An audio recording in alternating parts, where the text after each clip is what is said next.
कि कितनी महत्वपूर्ण चीज है, इसका महत्व नहीं समझ पाते क्योंकि श्रद्धा कम। वो कहते जब हम रिटायर हो जाएंगे तब आएंगे, सुविधा के साथ। रविवार के दिन करिए, पर एक दिन उससे पहले छुट्टी होनी चाहिए, नहीं तो बाद में छुट्टी होनी चाहिए। अब ऐसे रोने सूरत लोगों के लिए क्या सहयोग है? ये घोड़े कहाँ तक जाएंगे? ये तो खच्चर भी नहीं। जो लोग इस तरह की बातें सोचते हैं वो सहयोग में कहाँ तक पहुंचेंगे, ये मेरी समझ में नहीं आती। कि सब सुविधा होनी चाहिए, सैटरडे संडे होना चाहिए, और उसमें से भी हम जैसे ही प्रोग्राम खत्म होगा आप भाग जाएंगे क्योंकि हमको कल दफ्तर में जाना है। तुम जाओगे कल भी, सब ठीक हो जाएगा, लेकिन अगर आप ऐसी जल्दबाजी करोगे तो खंडाला के घाट में आपको रोक लेंगे हम। लेकिन ये सब चूल, ये सब शैतानियां हम कितनी भी करें, लेकिन आपकी अकल में जब तक ये चीज घुसेगी नहीं, क्या फायदा? तो चाह रहे हैं कि किसी तरह से आपको रास्ते पर ले। अब रास्ते पे लाने पर अगर बार बार आप लोग फिसल पड़े तो कितनी हमें मेहनत करनी पड़ेगी, और आप में जो शक्तियां जागरूक हो सकती हैं, जो अपने आप पनप सकती हैं, बढ़ सकती हैं, वो सारी शक्तियां कहां से कहां नष्ट हो जाए। तो अपने को पहले आपको संवारना है, अपने शक्तियों के गौरव में उतरना है, और ये जानना है कि हमारे अंदर कितनी शक्ति है और हम कितनी शक्तियों को प्राप्त कर सकते हैं, हम कितने ऊंचे उठ सकते हैं, हम क्या क्या लाभ दूसरों को दे सकते हैं। इतना भंडारा हमारे अंदर पड़ा हुआ है, सारा कुछ खुल गया, चाबी मिल गई। अब खुल जाने पर सिर्फ उसमें से निकाल के लोगों को बांटना और उसका मजा उठाना। आज ये जो शक्ति की पूजा हो रही है, असल में मैं चाहती हूँ कि आप जानिए कि आपकी ही शक्ति की जागृति होनी चाहिए, जिससे आप एक बड़े ईमानदार और एक सच्चे तरीके से श्रद्धामय हो जाए। साधु संतों को कुछ कहना नहीं पड़ता था, वो मार खाएंगे, पीटे जाएंगे, उनको जहर देंगे, चाहे कुछ करिए, उनकी लगन नहीं छूटती थी। अब आप लोगों को तो कनेक्शन लगा दिया, लेकिन वो इतना ढीला कनेक्शन है कि बार बार लगाना पड़ता है।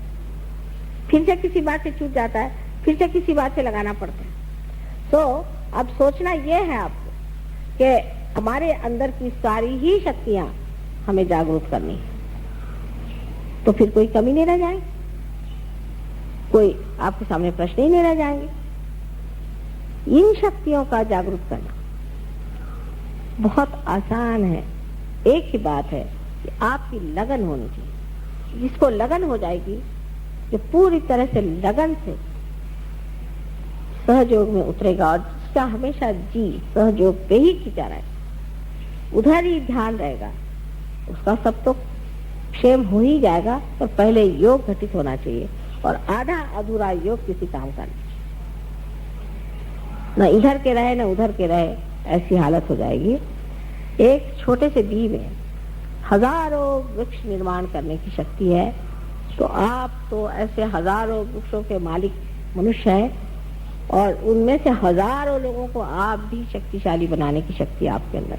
लेकिन अगर इस बीज का अंकुर निकलने के बाद अगर आप रास्ते पे फेंक दीजिए और इसकी परवाह न करें, और इसका अगर पेड़ नहीं हुआ, तो इसकी शक्ति कुंठित हो जाएगी।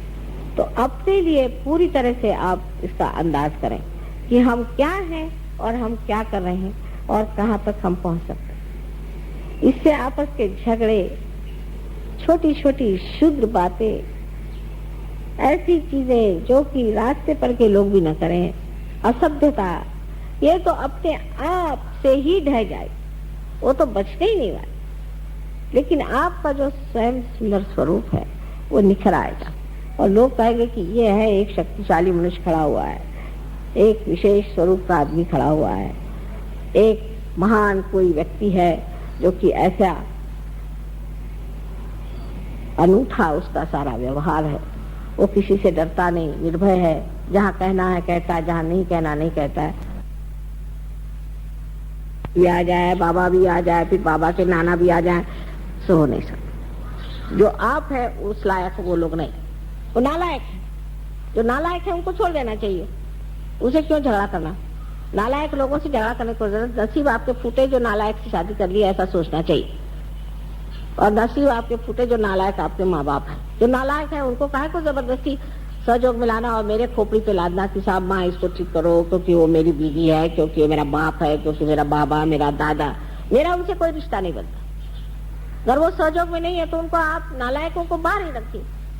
जो लायक लोग हैं उनसे रोज दोस्ती करिए, उनके मजे में रहिए, आपको जरूरत क्या है। पर यही बात हम लोग नहीं समझ पाते कि ये दुनियाई रिश्ते ऐसे चलते रहते हैं, इसमें कुछ रखा नहीं। हाँ, अगर आपकी जिसके साथ में संगति है वो आपके साथ उठ सके, आपके साथ चल सके, आपके साथ बन सके तो ठीक है, और नहीं तो ऐसे नालायक लोगों को कोई जरूरत नहीं सहयोग में लाने। और मैं देखती हूँ कि बहुत ही नालायक लोग सहयोग में कभी कभी इससे आ जाते हैं और मेरे बड़ा सरदर्द हो जाता है। आपकी लियाकत थी इसलिए आप आए और आप सहयोग को प्राप्त हुए, आपको आशीर्वाद मिला, आपने बहुत कुछ पा लिया और आगे आप पा सकते हैं। और जो भिखारी हैं उनको देने में क्या अर्थ है, और भिखारी भी है और उसके झोली में छेद भी है, उनको और देने से और क्या फायदा, मतलब करेला नीम चढ़ा। ऐसे लोगों से रिश्ता रखने की आपको कोई जरूरत नहीं है, उनसे कोई बात करने की जरूरत नहीं, मतलब रखने की जरूरत नहीं, उनको बकने दीजिए। अगर उनका दिमाग ठीक हुआ तो वो आएंगे और सहयोग में उतरेंगे, और नहीं हुए तो आप अपना दिमाग क्यों खराब कर, उससे कोई फायदा नहीं है। ऐसे लोगों के पत्थर के जैसे सर होते हैं, उससे कोई फायदा नहीं होता, वो देख ही नहीं सकते। तो आज से हम लोगों को सोचना है कि हम एक व्यक्ति हैं स्वयं, और इसे हमने प्राप्त किया है अपने अपने पूर्व जन्म के कर्मों से, क्योंकि हमने बहुत पुण्य किए थे, और इसलिए हम आज स्थान पे बैठे हुए हैं, और इससे भी ऊंचे स्थान पे हम बैठ सकते हैं और जा सकते हैं। तो अपने पीछे में बड़े बड़े इस तरह के पत्थर लगा करके आप समुद्र में मत कूदिए। आपको अगर तैरना आता है तो मुक्त होकर के तैरिए, उसका आनंद उठाइए और अपनी सारी शक्तियों से आप प्लावित होइए। आज मेरा अनंत आशीर्वाद है कि आपके अंदर की सुप्त सारी ही शक्तियां जागृत हो, और धीरे धीरे आप इसको महसूस करें, और उसके जो अंदर से प्रवाह की विशेष धाराएं बहें, उसके अंदर आप आनंद लूटें। यही मेरा आपको सबको अनंत आशीर्वाद।